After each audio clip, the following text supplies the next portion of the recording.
HD।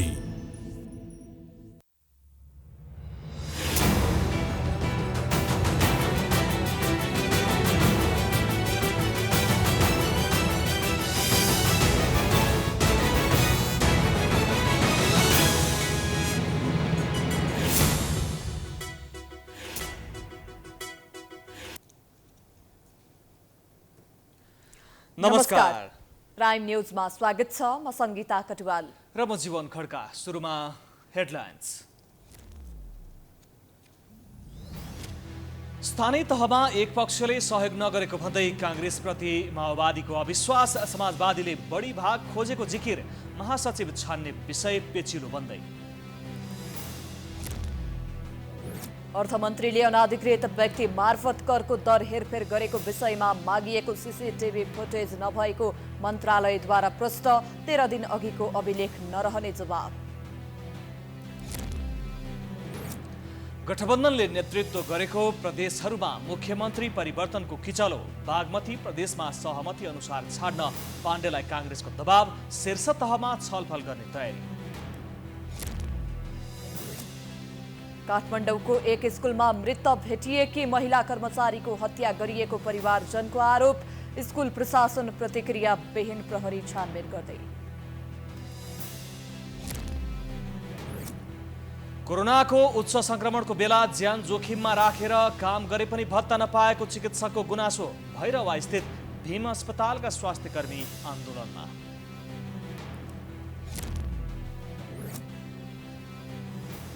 अमेरिकामा गर्भपतन सम्बन्धी सर्वोच्चको फैसला विरुद्ध अस्ट्रेलियामा प्रदर्शन, शारीरिक स्वायत्तताको अधिकार स्थापित गर्न माग। र नेपाली राष्ट्रिय क्रिकेट टोली र घरेलु टोली क्यानाडा बीचको एक दिवसीय सिरिज एक दिनपछि धकेलियो। क्यानेडियन क्लबसँगको अभ्यास खेल थपियो।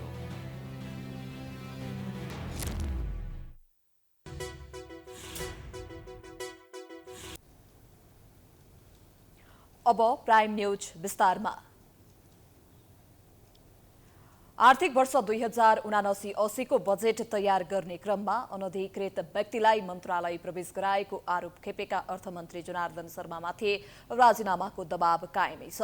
राजीनामा नदिए पनि बजेट निर्माणको अन्तिम तयारीका बेला अनाधिकृत व्यक्तिलाई करको दर हेरफेर गर्न दिएको विषय छानबिन हुनुपर्ने माग उठिरहेको छ। तर मन्त्रालयले भने उक्त दिनको सीसीटीभी फुटेज नष्ट भइसकेको जवाफ दिएको छ। एक रिपोर्ट। बजेट सार्वजनिक गर्नु अघिल्लो रात असम्बन्धित व्यक्तिलाई मन्त्रालय प्रवेश गराएर करको दर हेरफेर गर्न दिएको आरोप अर्थमन्त्री जनार्दन शर्मामाथि छ। उनको राजीनामा मागिएको छ भने उक्त समयमा अर्थ मन्त्रालयमा को प्रवेश गरेको छ त्यो हेर्न पाउनुपर्ने माग उठिरहेको छ। प्रतिपक्षी दल नेकपा एमालेले पटक पटक उक्त समयको सीसीटीभी फुटेज देखाउन माग गरिरहेका छन्। बजेट बनाउँदाको क्रममा अनधिकृत मानिसहरू अर्थ मन्त्रालय प्रवेश गर्यो भन्ने प्रश्न उठ्यो संसदमा। अर्थमन्त्रीजीले होइन भन्नुभयो। प्रधानमन्त्रीजीले, सभामुखजीले एकजना प्रमुख प्रतिपक्षको प्रतिनिधि राख्नुहोस्, 3 जनाले बालटारमै बसेर अथवा प्रधानमन्त्री कार्यालयमा बसेर अर्थ मन्त्रालयको फुटेज हेरिदिनुहोस् न 24 घण्टाको। त्यो फुटेज हेर्नुहोस्। तपाईहरुले फुटेज हेरेर ल त्यहाँ त तपाईहरुले भनेको जस्तो त देखिएन त भनिदिनुहोस्, त्यही मान्छौँ हामी। एमाले नेताहरूलाई अर्थमन्त्री शर्माले सीसीटीभी फुटेज उपलब्ध नगराउने जवाफ दिँदै आएका छन्। कार्यक्रम जनता जान्न चाहन्छमा नै शर्माले एमालेलाई ठाडो जवाफ दिइसकेका छन्। सीसी क्यामेरा हेर्ने ती को हुन्? सरकारले हेर्ला नि त आवश्यक परे। एमालेले सीसी क्यामेरा हेर्छ, एमालेले सीसी क्यामेरा हेर्न चाहँदैमा हेर्न दिनुपर्छ भन्ने के छ? त्यो त मैले गरेर निर्णय हो र त्यो हैन। तपाईले गल्ती नगरेको भए के हुन्छ? हैन मैले गल्ती हैन, हेर्नेले हेरुन् न, हेर्नेले हेरुन् न, मैले रोकेको छु। यता अर्थ मन्त्रालय नै औपचारिक रूपमा बजेट निर्माणको समयको सीसीटीभी फुटेज सुरक्षित नरहेको जवाफ दिएको छ। उपभोक्ता हित संरक्षण मञ्चले 24 भदौ 2078 बेलुका 11 बजेदेखि 25 गते बिहान 6 बजेसम्म र 14 जेठ 2079 बेलुका 6 बजेदेखि 15 गते बिहान 6 बजेसम्मको सीसीटीभी फुटेज माग गर्दै सूचनाको हक अन्तर्गत निवेदन दिएको थियो। तर आइतबार अर्थ मन्त्रालयले सीसीटीभी फुटेजको अभिलेख रहने क्षमता बढीमा 13 दिनसम्मको मात्र रहने जवाफ मञ्चलाई दिएको छ। मन्त्रालयको यस्तो जवाफले बजेट निर्माणका क्रममा अर्थमन्त्रीले गैर जिम्मेवार काम गरेका थिए भन्ने आरोपलाई थप बल पुर्याएको छ। नेकपा माओवादी केन्द्रको 3 दिने केन्द्रीय समिति बैठक सुरु भएको छ। बैठकमा अध्यक्ष प्रचण्डले सत्ता गठबन्धन दलहरूले धोका दिएको आशयको प्रतिवेदन पेश गरेका छन्। बैठकले पदाधिकारी स्थायी कमिटी र पोलिट ब्युरो गठन गर्ने एजेन्डा तय गरे पनि सहज भने देखिँदैन। बैठकमा अर्थमन्त्री जनार्दन शर्माको आलोचना पनि भएको छ। एक रिपोर्ट।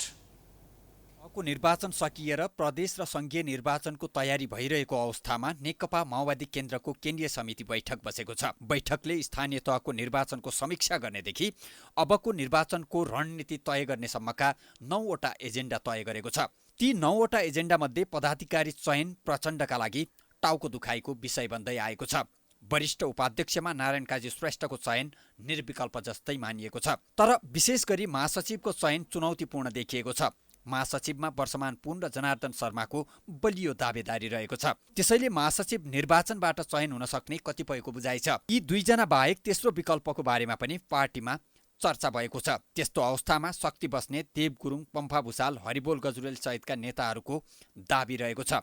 यसकारण पनि अध्यक्ष प्रचण्डका लागि महासचिव चयन चुनौतीपूर्ण बनेको छ। यही कारणले महाधिवेशनले अध्यक्ष मात्रै चयन गरी टुङ्गिएको थियो। महासचिवमा कसैले नचिताएको नाम आउन सक्ने हरिबोल गजुरेलको दाबी छ। अध्यक्षले कतिपय अवस्थामा कसैले नसोचेको काम गर्दै आएको स्मरण गर्दै उनले यसपटक पनि त्यस्तै भयो भने अनौठो मान्न नहुने बताए। माओवादीको तपाईँलाई थाहा नै छ, अरूको जस्तो हुँदैन फेरि, होइन? निर्णय गर्दा नसोचिया निर्णयहरू पनि कहिलेकाहीँ माओवादीबाट हुन जान्छ। अध्यक्षले कहिलेकाहीँ त्यस्तो गर्नुहुन्छ नि, तपाईँ हाम्रो साथी उहाँको स्वभाव त्यस्तो छ नि त, होइन? कसरी नसोचिया काम पनि उहाँले गर्न सक्नुहुन्छ, होइन? त्यसले अहिले यसो भन्न सकिँदैन। 259 सदस्यीय केन्द्रीय समितिका 247 जनाले यसअघि नै शपथ लिइसकेका थिए। बाँकी केन्द्रीय सदस्यलाई आइतबार शपथ गराइयो। अब पदाधिकारी चयनको टुङ्गो पनि यही बैठकबाट लाग्नुपर्ने धेरै नेताको धारणा छ। आइतबारको केन्द्रीय समितिमा अध्यक्ष प्रचण्डले अहिलेको वस्तुस्थितिबारे रिपोर्ट प्रस्तुत गरेका थिए। चुनावको समीक्षा गर्दै प्रचण्डले नेपाली कांग्रेसको एउटा तबकाले बेइमानी गरेको आरोप लगाए भने एकीकृत समाजवादीलाई आफ्नो हैसियतभन्दा धेरै भाग खोजेको आरोप लगाए। गठबन्धनमा नेकपा माओवादी केन्द्र मात्रै पुरा इमान्दार भएको रिपोर्टिङ उनले गरेका थिए। कांग्रेसका केही नेताहरूले चुनावमा सहयोग नगरेको उनको गुनासो थियो। बैठकमा 10 वटै प्रदेशका प्रदेश अध्यक्षहरूले समेत चुनाव र पार्टीको अहिलेको अवस्थाबारे रिपोर्टिङ गरेका थिए। साथै उनीहरूले पार्टीको अवस्था सुधारका लागि सुझाव समेत पेश गरेका थिए। बागमती प्रदेश अध्यक्ष सरल सहयात्रीले भने 3 तहकै सरकारको भूमिकामाथि प्रश्न उठाउँदै अर्थमन्त्री जनार्दन शर्माको कडा आलोचना गरेका थिए। अर्थमन्त्रीले कसैसँग सरसल्लाह र परामर्श नगरी बजेट निर्माण गर्ने लगायतका काम गरेको उनको आरोप थियो। पार्टीसँग जोडिएर नीतिगत काम कम गर्ने र पार्टीको नीतिगत धारणालाई चाहिँ इम्प्लिमेन्टेसन कसरी गर्ने भनेर पार्टीसँग एउटा नियममा बसेर सहकार्य नगर्ने प्रवृत्तिका विरुद्ध मैले उठान गरेको। त्यसले व्यक्तिगत रूपमा कसैलाई पर्न गयो भने उहाँहरूको प्रवृत्ति होला। मन्त्री बनाउने पार्टीले, अनि पार्टीको एजेन्डा कस्तो हुन्छ भनेर सल्लाह लिने बेला चाहिँ म सरकारी हुँ भन्ने जस्तो अहमता देखाउन थाल्यो भने त्यो त संस्थागत भएन, त्यो त व्यक्तिगत भयो। त्यसकारण यो कुनै व्यक्तिको लागि होइन। चाहे भोलि म जाँदाखेरि पनि त्यो प्रश्न मेरो लागि पनि गरिराखेँ हो। भोलि म पनि त सरकारमा जाने लाइनमा त हुन्छु होला, म चुनाव जित्छु होला। त्यो कन्डिसनमा मेरो लागि पनि प्रश्न छोडिराखेँ हो मैले। थप 2 दिनसम्म चल्ने बैठकले पदाधिकारी चयन लगायतका विषय टुङ्ग्याउँछ अथवा यसअघि विभिन्न बहानामा तमाम विषय पन्छाए झैँ यसपटक पनि आसन्न निर्वाचन देखाएर यी मुद्दाहरू परसार्छ, त्यो भने अब बस्ने बैठकहरूबाटै निश्चित हुनेछ। सरकार केन्द्रमा नेपाली कांग्रेसको नेतृत्वमा सरकार छ भने प्रदेशमा गठबन्धन बीचको तालमेलको सरकार छ। अधिकांश प्रदेशमा आधा आधा कार्यकाल गर्ने गरी गठबन्धनका दलले सरकारको नेतृत्व गर्ने सहमति पालना गर्न कांग्रेसका प्रदेश सांसदहरूले माग गरेका छन्। यस विषयमा गठबन्धन दलबीच शीर्ष तहमा छलफल हुने भनिए पनि शीर्ष तहमा छलफल नै भएको छैन। एक रिपोर्ट। प्रदेश सरकारमा आलो पालो गर्ने सहमति कार्यान्वयन नहुँदा गठबन्धन दलबीच किचलो देखिन थालेको छ। अन्य प्रदेशमा जस्तै बागमती प्रदेशमा समेत सरकार आलो पालो सञ्चालन गर्ने बारे चरम असन्तोष देखिएको छ। बागमती प्रदेशमा एमाले विभाजनपछि 2078 साल कार्तिक 11 गते नेकपा एकीकृत समाजवादीका संसदीय दलका नेता राजेन्द्र पाण्डे मुख्यमन्त्री बने। मुख्यमन्त्रीका दावेदार रहेका काङ्ग्रेस संसदीय दलका नेता इन्द्र बानियालाई 6 महिनापछि मुख्यमन्त्री बनाउने लिखित सहमति भएपछि पाण्डे मुख्यमन्त्री बनेका थिए। तर 6 महिना भइसकेपछि पनि मुख्यमन्त्री पाण्डेले मुख्यमन्त्री छाड्न नमानेपछि लिखित सहमति सार्वजनिक भयो। केन्द्रको निर्णय अनुसार प्रदेश सरकार बनेकोले केन्द्रको चाहनामा मात्र प्रदेश सरकार परिवर्तन हुने मुख्यमन्त्री पाण्डेले बताइरहेका छन्। तर नेकपा एकीकृत समाजवादीका महासचिव डाक्टर बेदुराम भुसालले प्रधानमन्त्री देउवाले काङ्ग्रेस, माओवादी र समाजवादीका शीर्ष नेताहरूसँगको छलफलपछि मात्र यस बारेमा निर्णय गर्ने शीर्ष तहको बैठकमा बताउँदै आएको जानकारी दिए। मात्रै प्रदेशलाई हेर्ने भन्दा पनि समग्रमा हेरेर जाउँ त भन्ने कुरा हो हाम्रो। हामी त्यही गर्न चाहन्छौँ। त्यो कुरा हामीले चाहिँ नेपाली काङ्ग्रेसको सभापति प्रधानमन्त्रीजीसँग राखि पनि सकेका छौँ। उहाँले होइन त्यसो भए 3 दल बसेर छलफल गर्नु पर्यो भन्नुभयो हामीसँग। हामी दुईटा दलले मात्रै छलफल गरेर भएन, यसमा माओवादी पनि, किनभने 3टा दलको यसमा मध्य प्रदेशको विषय जोडिएको छैन। अरू प्रदेशको सन्दर्भमा 3वटा दलसँग जोडिएर आउने भएको हुनाले 3 दल बसेर छलफल गरौँ भन्ने कुरा प्रधानमन्त्रीले हामीसँग भन्नुभएको हो। त्यस पछाडि अगाडि बढ्या। काङ्ग्रेस उपसभापति धनराज गुरुङले गठबन्धनका दलले विगतमा गरिएको सहमति कार्यान्वयन गर्नुको विकल्प नभएको बताएका छन्। गठबन्धन सरकार बन्ने क्रममा जे समाजदारीहरू हुने गर्छन् ती समाजदारीहरूलाई भुल्न हुन्न, कसैले पनि भुल्न हुन्न। ती समाजदारीहरूलाई भुलिदिँदाखेरि फेरि अप्ठ्यारो दिनहरू पनि आउँछन्। विगतमा इतिहासमा त्यो छ। त्यसैले गठबन्धनको निर्माणको क्रममा जे आधारपत्रहरू तयार हुन्छन् ती आधारपत्रहरूलाई कार्यान्वयन गर्ने दायित्व अथवा जिम्मेवारीबाट कुनै पनि पक्ष भाग्नु हुँदैन। बागमती प्रदेशमा जस्तै लुम्बिनी प्रदेशमा पनि मुख्यमन्त्रीको किचलो छ। एमालेका शङ्कर पोखरेललाई विस्थापित गरी नेकपा माओवादी केन्द्रका कुलबहादुर केसी मुख्यमन्त्री बनेका थिए। माओवादी काङ्ग्रेस बीच भएको सहमति अनुसार 6 महिनापछि काङ्ग्रेसका वीरेन्द्र कनौडिया मुख्यमन्त्री बन्न सहमति भएको थियो। तर केसीले पनि सरकार छाडेका छैनन्। काङ्ग्रेसले भने सहमति अनुसार सरकारको नेतृत्व कनौडियालाई दिन माग गरिरहेको छ। अन्य प्रदेशमा पनि सहमति अनुसार सत्तामा 6 महिना आलो पालो गर्ने सहमति कार्यान्वयन नभएको भन्दै गठबन्धन दलबीच असन्तोष बढेको छ। Political bureau, prime HD, Kathmandu. State partnership program एसपीपीको बारेमा बहस सेलाएका बेला सरकारले नै 2 गरी कुरा गरेको छ। गृहमन्त्री बालकृष्ण खाँडले मन्त्री परिषदले निर्णय गरेर परराष्ट्र मन्त्रालय मार्फत एपीपीमा सहभागी नहुने पत्र पठाइसकेको बताएका थिए। तर आज मन्त्रालय मार्फतले एसपीपी बारे अध्ययन भइरहेको र अमेरिकालाई पत्र नपठाएको जवाब दिएको छ। विवादमा परेको एसपीपी बारे गृह र परराष्ट्रको कुरा बाजिएपछि थप आशंका उब्जिएको छ। हेरौँ यो रिपोर्ट। रक्षा मन्त्रीको समेत कार्यभार सम्हालिरहेका प्रधानमन्त्री शेरबहादुर देउवाका तर्फबाट राष्ट्रिय सभामा जवाब दिँदै गृहमन्त्री बालकृष्ण खाँडले एसपीपीमा सहभागी नहुने पत्र पठाइसकेको बताएका थिए। मन्त्री परिषदले गत असार 6 गते एसपीपीमा सहभागी नहुने निर्णय गरेको थियो। उक्त निर्णय परराष्ट्र मन्त्रालय मार्फत अमेरिकी सरकारलाई पत्र पठाएर एसपीपीमा सहभागी नहुने जानकारी गराइएको गृहमन्त्री खाँडले बताएका थिए। एकपटक गृहमन्त्री खाँडको यो जवाब सुन्नुहोस्। अमेरिकन सेना र नेपाली सेनाको बीचमा सहयोग आदान प्रदानको सन्दर्भमा स्टेट पार्टनरसिप प्रोग्राम हुन्छ कि भन्ने देशभरि एउटा चर्चाको प्रसङ्ग थियो र सदनमा पनि गम्भीरतापूर्वक छलफल र बहसमा आएको थियो र नेपाल सरकारले मन्त्री परिषदले नै यो स्टेट पार्टनरसिप प्रोग्रामलाई अगाडि बढाइने छैन भन्ने कमिटमेन्ट गरेको छ, निर्णय गरेको छ। त्यो निर्णय हामीले परराष्ट्र मन्त्रालय मार्फत चाहिँ पठाएका छौँ। नेपालको भूमि हाम्रा मित्र राष्ट्रहरू विरुद्ध प्रयोग हुन नदिन सरकार पूर्ण प्रतिबद्ध रहेको छ। मन्त्री खाँडले सदनमा उभिएर दिएको यो जवाफलाई सबैले विश्वास गरे। एसपीपीको चर्को विरोध गर्नेहरू पनि मन्त्रीको जवाफ सुनेपछि ढुक्क भएका थिए। तर गृहमन्त्रीले जवाफ दिएको 1 हप्ता नबित्दै परराष्ट्र मन्त्रालयले त्यस्तो कुनै पत्र नपठाएको स्पष्ट पारेको छ। आइतबार आयोजित पत्रकार सम्मेलनमा परराष्ट्र मन्त्रालयकी प्रवक्ता सेवा लम्सालले एसपीपीमा सहभागी नहुने सरकारको निर्णय अमेरिकालाई पठाउन बाँकी नै रहेको बताएकी हुन्। प्रवक्ता लम्सालले एसपीपीमा सहभागी नहुने सरकारको निर्णयमाथि अध्ययन भइरहेको बताइन्। यसको पृष्ठभूमि विषयवस्तु यहाँलाई थाहा भएकै विषय हो। यो सुरुमा यसमा पहिले भएका पत्रचारहरूमा परराष्ट्र मन्त्रालयको संलग्नता थिएन हैन। अब हामीलाई नेपाल सरकार मन्त्री परिषदको निर्णय अनुसार तपाईँले भने जस्तै एउटा म्यान्डेट प्राप्त भएको अवस्था छ। तर अब हामी के छ भने हामीले परराष्ट्र मन्त्रालयले काम गर्दाखेरि अलिक थोरो अध्ययन गरेर सबै कुराहरू स्टडी गरेर मात्रै अनि हामीले त्यसको पत्राचार गर्नुपर्ने भएकोले हामी अलिकति पत्रचार त्यो उसहरूलाई चाहिँ अध्ययन गर्ने नै क्रममा छौँ। सरकारले एसपीपीमा सहभागी नहुने भनी गरेको निर्णय अमेरिकालाई पठाउन परराष्ट्र मन्त्रालयमा पठाएको सत्य हो। तर परराष्ट्र मन्त्रालयले पत्र पठाएर एसपीपीमा सहभागी नहुने जानकारी गराएको गृहमन्त्री खाँडको भनाई भने झुट्टो साबित भएको छ। यसअघि सन् 2015 र सन् 2017मा नेपाली सेनाले एसपीपीमा सहभागी गराउन काठमाडौँ स्थित अमेरिकी दूतावासमा पत्रचार गरेको थियो। त्यसपछि अमेरिकाले सन् 2019मा नेपाललाई एसपीपीमा सहभागी गराएको थियो। गत जेठमा नेपाल एसपीपीमा सहभागी भएको विषय सार्वजनिक भएपछि चौतर्फी विरोध भएको थियो। त्यसपछि सरकारले एसपीपीमा सहभागी नहुने भनी अमेरिकालाई जानकारी गराउने निर्णय गरेको थियो। प्राइम न्यूज जारी छ। हामी ब्रेकपछि आउँछौँ।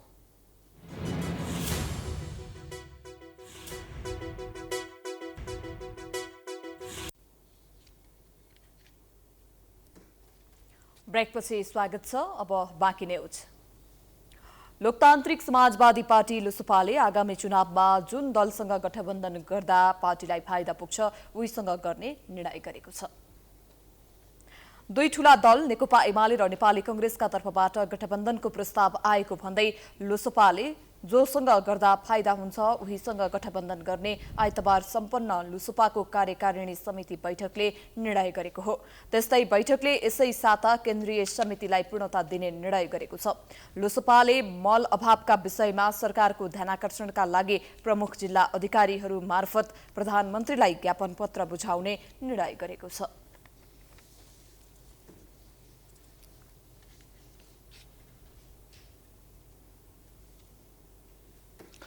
नेकपा एमाले आगामी निर्वाचनसम्म अहिलेको 5 दलीय गठबन्धन भत्किन सक्ने र एमाले अर्को गठबन्धन बनाउने आशय व्यक्त गरेको छ। आज बसेको सचिवालय बैठकपछि उपमहासचिव प्रमुख पृथ्वी सुब्बा गुरुङले सत्तारूढ गठबन्धन चुनावसम्म भत्किन सक्ने दावी गरेका हुन्। सत्तारूढ गठबन्धनमा रहेका दलहरूको आफ्ना गुनासो रहेको उल्लेख गर्दै उनले चुनावसम्म कायम रहनेमा आशंका व्यक्त गरे। 5 दलीय गठबन्धन भत्किने र एमाले अर्को गठबन्धन बनाउने सम्भावना रहेको गुरुङले स्पष्ट पारेका छन्।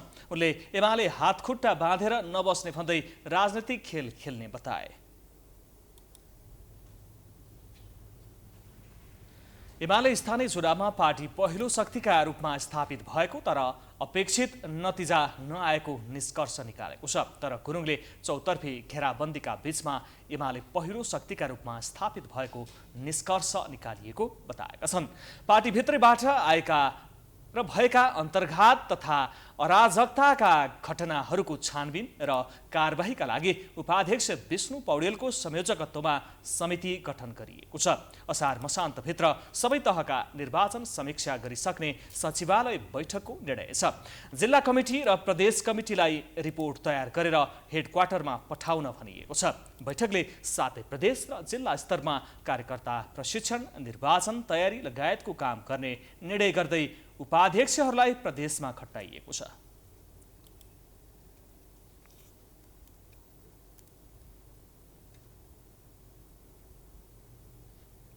काठमाडौँको बुद्धनगर स्थित केएमसी स्कुलको क्यान्टिनमा महिला कर्मचारी मृत भेटिएपछि हत्या कि आत्महत्या भन्ने विषय पेचिलो बनेको छ।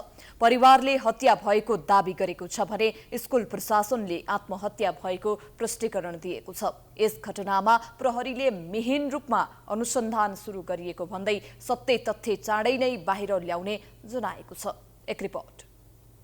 बुद्धनगर स्थित केएमसी स्कुलको क्यान्टिनमा शनिबार साँझ काभ्रेको तेमाल गाउँपालिका 8 मेच्छे निवासी 21 वर्षीय रमा रायमाझी मृत अवस्थामा भेटिएपछि आइतबार दिनभरि जसो त्यस क्षेत्रमा तनावपूर्ण स्थिति सृजना भयो।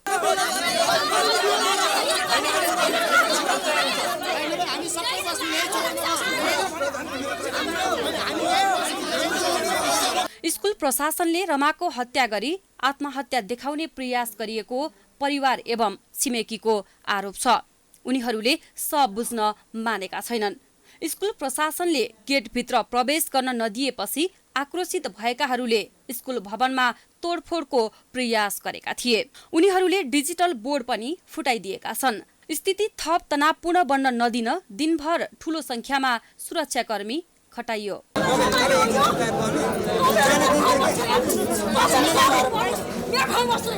रमाका आफन्तहरूले घटनाको प्रविधि हेर्दा आत्महत्या नभएर हत्याको आशंका गरेका छन्। छोरीको हत्यामा भावविहाल देखिएका उनका बाबुले छोरीले आत्महत्या नगरेको भन्दै हत्या नै भएकोले आफूले न्याय पाउनुपर्ने बताए। छोरीको लास पनि हेर्छु भन्दाखेरिमा यो प्रशासन दाजुभाइहरूले अरू त दिनु प्रशासन दाजुभाइहरूले मलाई एउटा हेर्छु भन्दा पनि दिनु भएन। ठिक छ, उहाँहरूको पनि छोरी उहाँ हुनुहुन्छ होला, उहाँहरूको पनि छोरा हुनुहुन्छ होला, उहाँहरूको पनि बुवा हुनुहुन्छ होला, मम्मी हुनुहुन्छ होला, तर उहाँहरूलाई पनि कुनै बेला कुनै काममा कुनैमा एउटा गोली लाग्दा कुनै बेला ठेस लाग्दा कति के हुँदो रहेछ। उहाँहरूको छोरीहरू कहीँ घटना पऱ्यो भने अहिले उहाँले बर्दी फरेर जाँदा चाहिँ गर्थ्यो भने हामी जस्तो गरिब बुझ्दा यहाँ आएर केही पनि लाग्दो रहेछ। छिमेकीहरूले पनि घटनाको सत्य तथ्य छानबिन गर्नुपर्ने माग गरेका छन्। पैसाले बिग्नु भएको छ कि कसैको नेताको पावरले पिल्लिया छ कि भित्र हामीलाई मिडियासहित जान्छु भन्दाखेरि वार्तामा जानको लागि पनि मिडियासहित जान पाइँदैन। तपाईँहरू 4 जना मात्रै जानुस् भन्छ, 4 जना गएर शान्त भएर गोप्य वार्ता गर्न जान खोजेको होइन, कसैको पार्टीको वार्ता गर्न जाने होइन।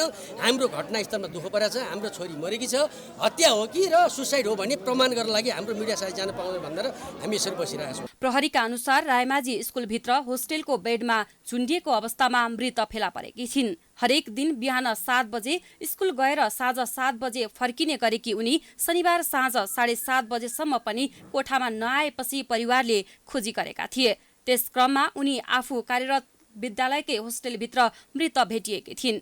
घटनाबारे स्कुल प्रशासनले केही बताउन चाहेको छैन। प्रहरीले उक्त दिनको सीसीटीभी फुटेज लगेर अनुसन्धान गरिरहेको बताएको छ। राजधानीकै स्कुलमा भएको यो शंकास्पद घटनाको सत्य तथ्य यथाशक्य छिटो सार्वजनिक गर्न जरुरी छ।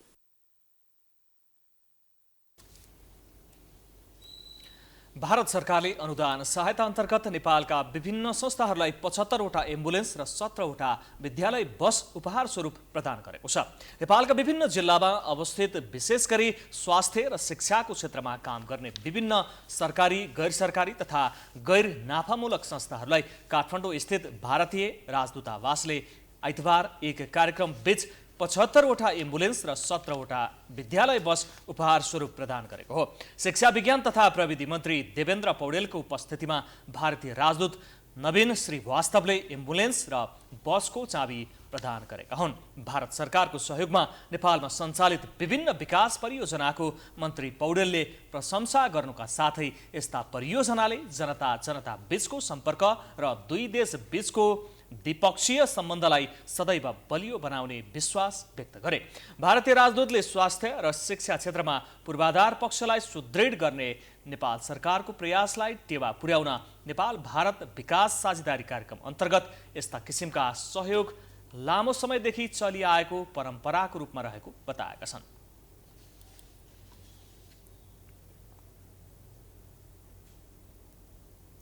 कोरोना जोखिम भत्ता पाउनुपर्ने माग गर्दै भैरवा स्थित भीम अस्पतालका स्वास्थ्य कर्मीहरू आन्दोलित भएका छन्। सरकारले घोषणा गरेको जोखिम भत्ता हालसम्म पनि नपाएको भन्दै उनीहरूले विभिन्न समयमा उपचार सेवा समेत अवरुद्ध गरेका छन्। कोरोना महामारीको दोस्रो लहरमा जोखिममा रहेर काम गरेको तर सरकारले आफूहरूले कदर नगरेको गुनासो गरेका छन्। सरकार आफैले घोषणा गरेको जोखिम भत्ता हालसम्म पनि उपलब्ध नगराएको हुनाले आन्दोलन गर्न बाध्य भएको बताए। हजारौं व्यक्ति मरेर गयो कोभिड महामारीमा। कतिपय हाम्रा स्वास्थ्यकर्मी साथीहरू शहादत पनि प्राप्त गरे उपचार गर्दा गर्दै। चिकित्सक, नर्सिङ पारामेडिक साथीहरूले आफ्नो ज्यान पनि गुमाएका छन्। त्यो मेहनत गर्दा गर्दै पनि त्यो मेहनतको कदर नगरेर बोलेका चिज निर्णय गरेका जोखिम भत्ताको चिज अहिलेसम्म उपलब्ध नगराएको हुनाले यो गर्न बाध्य भएका छौँ। आर्थिक वर्षको अन्तिम महिना सकिनै लाग्दा समेत कोरोना जोखिम भत्ता उपलब्ध गराउन कुनै किसिमको तदारुकता नदेखाएको भन्दै कर्मचारी आन्दोलित भएका हुन्। भेम अस्पताल विकास समितिका अध्यक्ष कुलप्रसाद नेउपानेले सरकारले 6 महिनाको कोरोना जोखिम भत्ता दिने घोषणा गरेको भए पनि भत्ता नपाएका स्वास्थ्य कर्मीहरूले बाध्य भएर संघर्षका कार्यक्रम गरेको बताए। उनले अस्पताल प्रशासन विकास समिति स्वास्थ्य कर्मीहरूको साथमा रहेको र आफूहरू स्वयं लागिरहेको बताए। माग गर्ने र यो महिनाको चाहिँ अन्तिम हप्तासम्म त्यो रकम आइसक्ने आश्वासन हामीलाई मन्त्रालयले दिएको छ।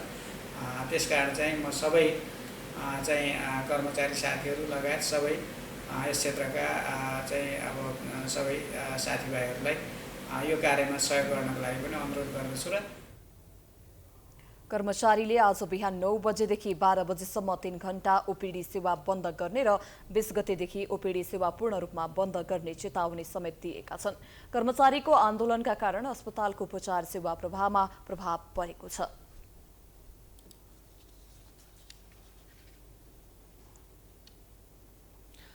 काठमाडौँ महानगरपालिकाले मकै बेचेर पेट पाल्ने परिवारमाथि हस्तक्षेप गरेको विषय निकै आलोचित बनेको छ। साना व्यापारीहरू सडक पेटीमा व्यापार गर्नु रहर नभई बाध्यता भएको बताउँछन्। न नीतिगत सुधार न विकल्प र पनि फुटपाथ व्यवस्थित गर्ने नाममा महानगरको ज्यादती बढेको छ। हेरौँ यो रिपोर्ट।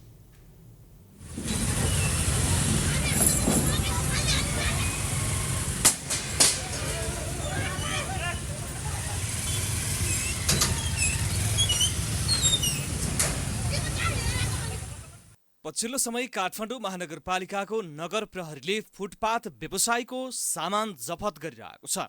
फुटपाथ व्यापारीले व्यापार गरिरहेको ठाउँमा अकस्मात प्रहरी पठाउने र सामान जफत गरिरहेको स्थिति छ। महानगर प्रहरीको यस्तो कार्यको चौतर्फी विरोध भएको छ। बाध्य भएर सडक पेटीमा व्यवसाय गर्दा महानगरले दुःख दिएको उनीहरूको गुनासो छ। उनीहरू महानगरलाई व्यवस्थित बनाउने विषय राम्रो भए पनि यसरी दुःख दिनु नाजायज भएको बताउँछन्। हामी नि यस्तो बाध्यता भएर यहाँ बसेको, तैपनि यहाँ अब उता भएन, यता झुन्ड्याउनु भएन, के भन्छ हामीहरूलाई। अब कहीँ यो व्यवस्थित ठाउँ मिलाइदिएदेखि झनै राम्रो हुँदो हो। अब बाटोमा बस्दा पनि उता अब कता सवारी भन्छ, हटा भन्छ, उता के भन्छ, हामीहरूलाई धेरै गाह्रो। तर महानगरपालिकाको भिन्न भनाइ छ। यसअघि निर्धारित समय र ठाउँमा बाहेक अन्य समय र ठाउँमा व्यापार गरेको पाइए कारबाही गर्ने नीति अनुरूप नै काम भएको महानगरको दाबी छ। हामीले फुटपाथमा अनधिकृत काम गर्न दिएको होइन, अनधिकृत नगर्नुहोस् भनेको हो, त्यहाँ गर्नु हुँदैन भने हो। त्यस्ता सामानहरू हामी उठाउँछौँ र हाम्रो टेकु स्थित एउटा जग्गा छ, त्यही जग्गामा लगाएर हामीले त्यहाँ राखेका हुन्छौँ। त्यो चाहिँ एउटा निश्चित समय प्रक्रिया गरेपछि लिइरहनु हुन्छ। काठमाडौँ महानगरले अनियमित रूपमा फुटपाथ व्यवसायका कारण सडकमा फुटपाथ प्रयोगकर्ताले शास्ति बेहोर्नु परेको विषय पनि जगजाहेर छ। महानगरलाई व्यवस्थित तुल्याउन फुटपाथ व्यवसाय बन्द गर्नुपर्ने महानगरको भनाइ रहेपछि त्यसको प्रभावकारी व्यवस्थापन भने भएको पाइँदैन। महानगरपालिकाले पनि फुटपाथ व्यवसायीलाई व्यवसायीहरू मिलेर कुनै स्थान भाडामा लिए व्यवसाय गर्न अनुरोध गरिरहेको छ। महानगरले फुटपाथ व्यवसायीले निश्चित स्थानमा जुटेर व्यवसाय गरे आवश्यक भौतिक पूर्वाधार निर्माणका लागि सहजीकरण गर्ने पनि दाबी गरेको छ। फुटपाथ गर्नु हुँदैन। उहाँहरूले व्यवसाय गर्ने हो भने एउटा कुनै ठाउँ लिजमा लिनुपर्ने, कुनै ठाउँ लिज लिएर उहाँहरूले त्यहाँ गर्नुपर्ने। बरु त्यसको पूर्वाधारको लागि काठमाडौँ महानगरपालिकाले सहयोग गर्दैन भन्ने कुरामा सहयोग हुनसक्छ। तर फुटपाथ त अर्को प्रयोजनको लागि बनाएको हो नि। तर महानगरले ठेला र फुटपाथमा व्यापार गर्नेहरूका लागि कुनै विकल्प दिन सकेको छैन। एक्कासी व्यापार गरिरहेको ठाउँमा प्रहरी लगाएर दुःख दिने, कुटपिट गर्ने, सामान जफत गर्ने प्रवृत्ति गैर जिम्मेवारपूर्ण भएको टिप्पणी हुने गरेको छ। सडक पेटी छेउमा अव्यवस्थित पार्किङ, जथाभावी राखिने निर्माण सामग्रीको विषयमा भने महानगरपालिका मौन रहेको भन्दै आलोचना पनि हुने गरेको छ। सहर व्यवस्थित गर्ने विषय सैद्धान्तिक रूपमा राम्रो सुनिए पनि महानगरले जुन स्तरमा उत्रिएर साना व्यापारीलाई दुःख दियो त्यसलाई भने राम्रो मान्न सकिँदैन। त्यसको दीर्घकालीन समाधानका लागि व्यवसायीको विकल्प र फुटपाथ व्यवस्थापनका लागि ठोस पहल गर्नु आवश्यक छ। प्राइम टाइम्स टेलिभिजनका लागि क्यामेरामा दिनेश नेपालीका साथमा सुष्मन विश्वकर्मा, काठमाडौँ। काठमाडौँको बालुवाटारमा मकै बिक्री गर्ने क्रममा काठमाडौँ महानगरले गाडा उठाएका दम्पतिलाई कांग्रेस नेता मोहन बहादुर बस्नेतले आर्थिक सहयोग गरेका छन्। सिन्धुपाल्चोक मेलम्ची 10 का चेतेन्द्र आचार्य दम्पतिलाई आइतबार बस्नेत सहित कांग्रेस सिन्धुपाल्चोकका 2 नेताले 51,000 रुपैयाँ सहयोग गरेका हुन्। नगरपालिकाले गाडा खोसेपछि भाडा तिर्न र बालबच्चा पढाउन समस्या भएको थाहा पाएपछि सहयोग गरेको बस्नेतले बताए। उनले सवारी साधनका आवाजावत र सर्वसाधारणको आवाजावतमा समस्या नहुने गरी व्यवसाय गर्न सुझाव दिए। यो मानिसहरूको आवाजावत सवारीलाई अप्ठ्यारो नपर्ने गरी एउटा साइडमा बसेर यो काम गर्नुहोस्, तपाईँको व्यवसाय अप्ठ्यारोमा नपरोस्। भोलि अझै केही अप्ठ्यारो पऱ्यो भने हामीलाई सम्झिनुहोस्, हामी तपाईँलाई अरू सहयोग पनि हामी गर्छौँ। र अहिले हामीले 51,000 रुपियाँ व्यवस्था गरिदिएका छौँ। यो 51,000ले तपाईँको त्यो गाडा लिएर मकैको व्यापार गर्न अहिले तत्काललाई केही हुन्छ भन्ने मलाई लाग्छ, अलिकति मद्दत पुग्छ। त्यस्तै चेतेन्द्र आचार्यले कसैलाई बाधा नपर्ने स्थानमा व्यापार गर्दा आफ्नो गाडा उठाएको गुनासो गरे। छेउमा अलिक बाधा नपर्ने ठाउँमा गर्न पाउनु पर्ने थियो होइन। अब अहिले आएको गर्नै पर्ने त्यो सुधारी तलको मान्छेले उठाइदियो कि।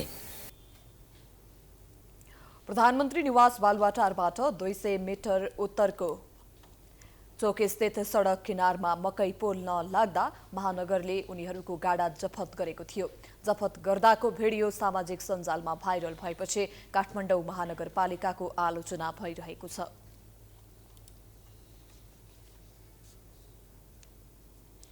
नेकपा एमालेको भातृ संगठन राष्ट्रिय युवा संघ नेपालले राहदानी वितरणलाई सहज बनाउनु पर्ने माग राख्दै राहदानी विभागमा ज्ञापन पत्र बुझाएको छ। आइतबार राहदानी वितरणमा देखिएको समस्यामा समाधान गर्न माग गर्दै युवा संघले प्रदर्शनसहित विभागमा ज्ञापन पत्र बुझाएको हो। उनीहरूले कि रोजगार दे कि पासपोर्ट दे भन्दै प्रदर्शन गरेका हुन्। प्रदर्शनपछि ज्ञापन पत्र बुझाउँदै युवा संघका अध्यक्ष किरण पौडेलले राहदानी वितरणमा भएका समस्याहरू समाधान गर्न माग गरे। उनले प्रभावकारी सर्भर प्रयोग गरी घरबाटै अनलाइन फर्म भर्ने व्यवस्था मिलाउँदै घण्टौं लाइन बस्नुपर्ने बाध्यता हटाउन पनि ध्यानाकर्षण गराए। अर्जेन्ट राहदानी अतिरिक्त शुल्क लिई 3 दिनभित्र दिने भनिए पनि हप्ता दिन लगाउने तर बिचौलियाबाट गएमा तोकिएको समयमा नै हुने गरेकोले यसलाई अन्त्य गर्न पनि माग गरिएको छ। राज्यको विश्वसनीयतामाथि नै यसले प्रश्न उठाउँछ र विश्वसनीयतामा नै सङ्कट ल्याउँछ र विश्व जगतले हामीलाई हेर्ने दृष्टिकोणमा पनि यसले धेरै नकारात्मक प्रभाव पार्छ। त्यसले गर्दा यो जुन किसिमको भिडभाड हुने, बिहानैदेखि लाइन हुने जुन खालको यो ट्रेन छ, यसको यथाशक्य छिटो अन्त्य हुनु पर्यो भन्ने हाम्रो प्रमुख विषय। ज्ञापन पत्र बुझ्दै विभागका निर्देशक शरदराज आर्यनले विभागको कामलाई सहज बनाउन आफूहरू तयार रहेको बताए। उनले राहदानी लिनेको संख्या बढेकाले भिड बढेको तर्क गरेका छन्। र अन्तर्गत पब्लिक सर्भिस डेलिभरीलाई स्मुथ बनाऊ, सहज बनाऊ र नागरिकले आफ्नो जुन राजस्व तिरिसकेपछि छिटो छरितो तरिकाले सेवा लिन सकोस् भन्ने जुन यहाँहरूको कन्सर्न जुन छ र विभागलाई यो विषयमा यहाँहरूले सुधार गर्नुपर्छ भनेर जुन सजेस्ट गर्नुभएको छ त्यसलाई चाहिँ हामी युजली एप्रिसिएट गर्छौँ। युवा संघले राहदानी वितरणलाई सहज र सर्वसुलभ तथा झन्झटरहित नबनाए थप दबावका कार्यक्रम तय गर्ने चेतावनी दिएको छ।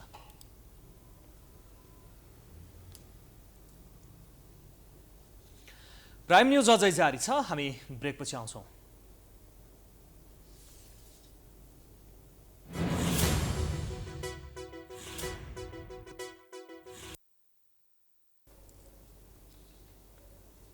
ब्रेकपछि पुनः स्वागत छ। अब बिजनेस न्यूज।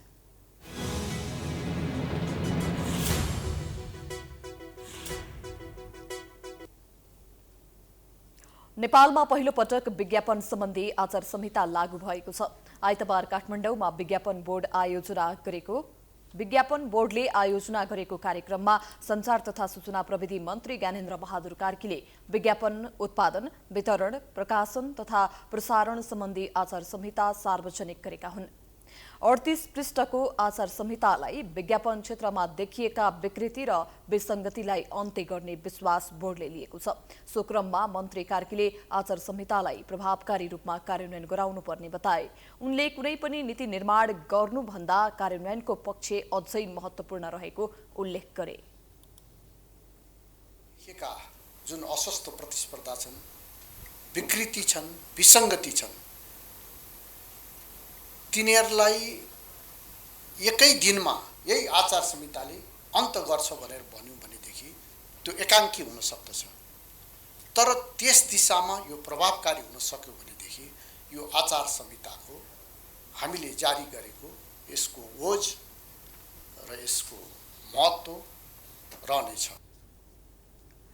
विज्ञापन बोर्ड नेपालका अध्यक्ष लक्ष्मण हुमा गाईले विज्ञापनको क्षेत्रमा सरोकार राख्ने विज्ञापन व्यवसायी, मिडिया व्यवसायी, पत्रकार संघ, संस्था लगायत सरोकार राख्नेसँग पटक पटक छलफल गरिएको उल्लेख गरे।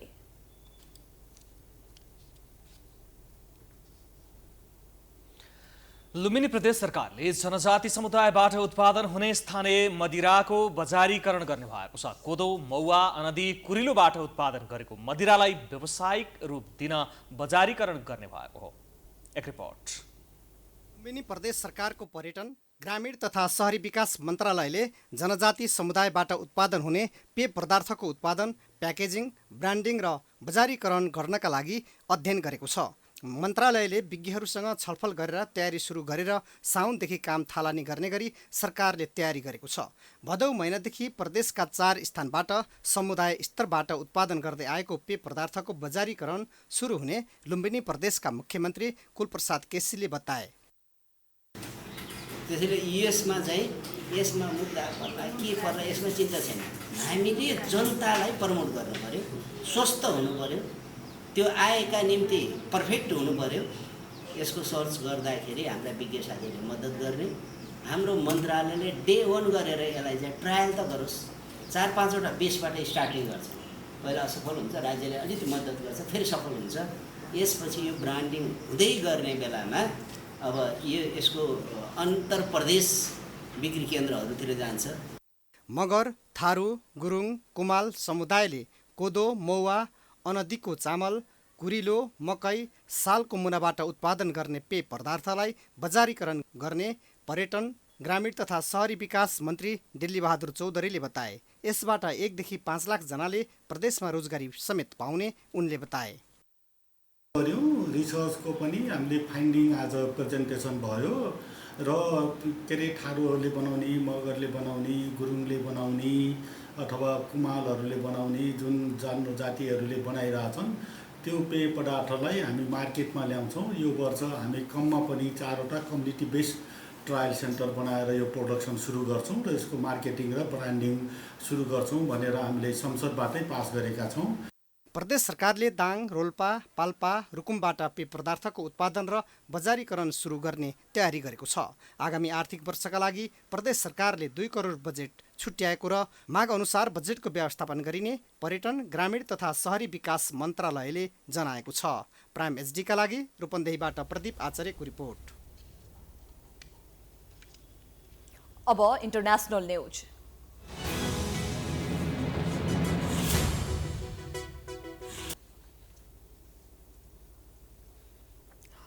अमेरिकाको सर्वोच्च अदालतले महिलाको गर्भपतनको संवैधानिक अधिकार खारेज गरेको विरोधमा अस्ट्रेलियामा प्रदर्शन भएको छ। हजारौं अस्ट्रेलियालीहरूले देशभर विरोध प्रदर्शन गरेका छन्। सर्वोच्च अदालतले गत साता ऐतिहासिक 1973 निर्णयलाई उल्ट्याउँदै गर्भपतन प्रतिबन्ध गर्ने अधिकार राज्यहरूलाई पुनर्स्थापना गरिदिएको थियो। अस्ट्रेलियाको सबैभन्दा ठूलो र्यालीमा करिब 15,000 महिला र पुरुष मेलबर्नमा प्रदर्शनमा उत्रिएका थिए। उनीहरूले अदालतको निर्णय विरुद्ध विभिन्न प्लेकार्ड बोकेका थिए। अमेरिकामा जस्तै अस्ट्रेलियामा पनि गर्भपतन सम्बन्धी कानून राज्यहरूले नै तय गर्ने गरेका छन्।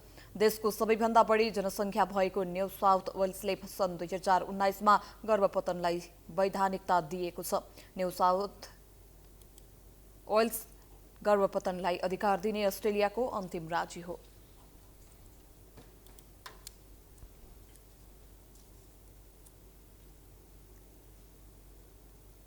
अब स्पोर्ट्स न्यूज।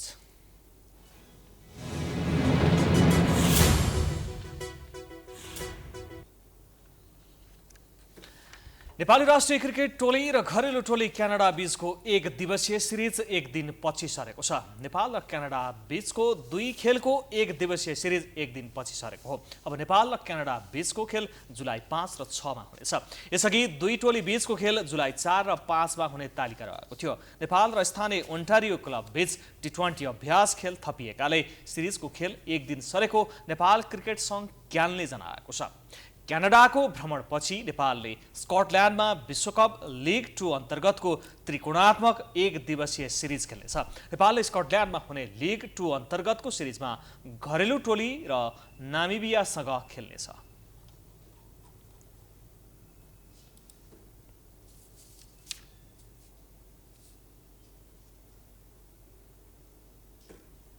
हामी प्राइम न्यूजको अन्त्यमा आइपुगेका छौं। जाँदा जाँदै हेडलाइन्स पुनः एकपटक। स्थानीय तहमा एक पक्षले सहयोग नगरेको भन्दै कांग्रेसप्रति माओवादीको अविश्वास। समाजवादीले बढी भाग खोजेको जिकिर। महासचिव छान्ने विषय पेचिलो बन्दै। अर्थमन्त्रीले अनाधिकृत व्यक्ति मार्फत करको दर हेरफेर गरेको विषयमा मागिएको सीसीटीभी फुटेज नभएको मन्त्रालयद्वारा प्रश्न। 13 दिन अघिको अभिलेख नरहने जवाब। गठबन्धनले नेतृत्व गरेको प्रदेशहरूमा मुख्यमन्त्री परिवर्तनको किचलो। बागमती प्रदेशमा सहमति अनुसार छाड्न पाण्डेलाई कांग्रेसको दबाव। शीर्ष तहमा छलफल गर्ने तयारी। काठमाडौँको एक स्कुलमा मृत भेटिएकी महिला कर्मचारीको हत्या गरिएको परिवारजनको आरोप। स्कुल प्रशासन प्रतिक्रियाविहीन। प्रहरी छानबिन गर्दै।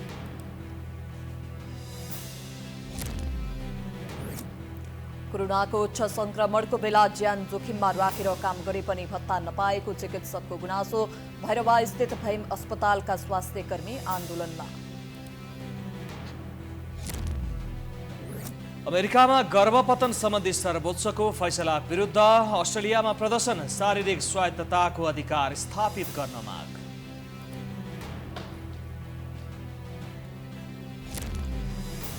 र नेपाली राष्ट्रिय क्रिकेट टोली र घरेलु टोली क्यानाडा बीचको एक दिवसीय सिरिज एक दिन पछि थकेलियो। क्यानेडियन क्लबसँगको अभ्यास खेल थपियो।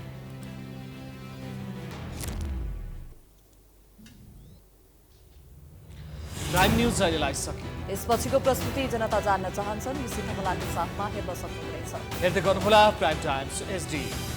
नमस्कार।